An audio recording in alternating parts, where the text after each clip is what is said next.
क्या गाजा में cease fire टूट गया है?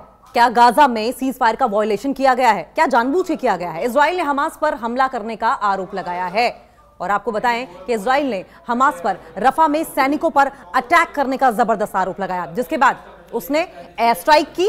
हालांकि हमास ने सीज फायर वायलेट करने से इनकार कर दिया है। और अब आपको बताएं कि इतने के बाद इजरायली पीएम बेंजामिन नेतन्याहू ने अब इस पर एक इमरजेंसी मीटिंग बुला ली है। इजराइल का यह कहना है कि हमास ने गाजा के रफा शहर में उसके सैनिकों पर, उसके जवानों पर हमला किया है, अटैक किया है और इस हमले में रॉकेल प्रोपेल्ड ग्रेनेड यानी कि आरपीजी और स्नाइपर फायर का इस्तेमाल किया गया, जिसके जवाब में रिटेलिएशन में इजरायली आर्मी ने भी रफा में एयर स्ट्राइक कर दी। यह घटना, यह इंसिडेंट सीज फायर लागू होने के सिर्फ 9 दिन बाद ही हो गया। इजरायली ऑफिसर्स के मुताबिक यह अटैक उस रीजन में हुआ, उस इलाके में हुआ जो येलो लाइन के बाहर है। यह वही सीमा है जहां तक इजरायली सेना को सीज फायर के तहत पीछे हटना था। हमले में, इस अटैक में इजरायली सैनिकों को नुकसान पहुंचा है। हालांकि कितने सैनिक इसमें घायल हुए हैं, बुरी तरीके से हताहत हुए हैं, इसकी कोई कंफर्मेटी नहीं है, कोई अभी तक कंफर्मेशन नहीं आई है।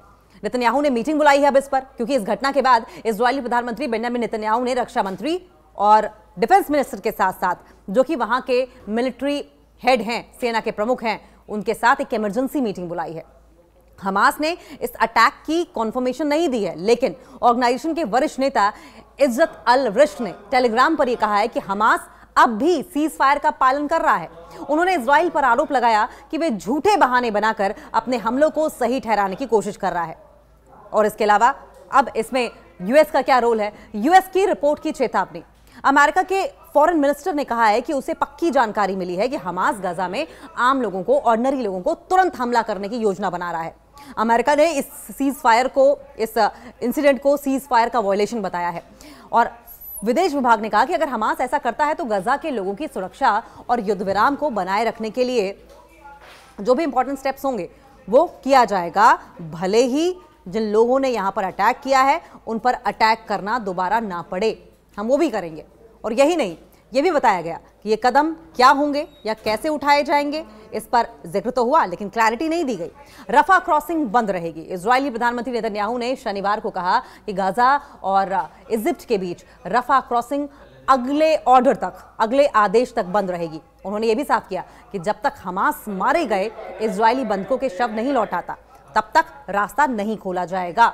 जो इजरायली जवान मारे गए हैं उनकी डेड बॉडीज को जब तक इजराइल को वापस नहीं हमास सौंपेगा तब तक रास्ता इसी तरीके से ब्लॉक रखा जाएगा, उसे नहीं खोला जाएगा। और ये स्टेटमेंट उस वक्त आया जब फिलिस्तीनी एम्बेसी ने यह कहा था कि रफा क्रॉसिंग को मंडे को फिर से खोल दिया जाएगा। और तभी से लगातार इस पर इस तरह की जद्दोजहद लगातार बनी हुई है। इजराइल है कि मानने को तैयार नहीं और फिलिस्तीनी अपने मत पर अड़े हुए हैं। वहीं हमास का यह कहना है कि हम हथियार नहीं छोड़ेंगे और अगर मनमानी इजराइल की ओर से करने की कोशिश की गई तो हम रिटेलिएट करेंगे, जबरदस्त तरीके से रिटेलिएट करेंगे। वहीं अमेरिका ये कह रहा है कि अगर हमास किसी भी तरीके की गलती करता है तो फिर अब की बार अंजाम बहुत बुरा होगा, अटैक्स और बड़े होंगे।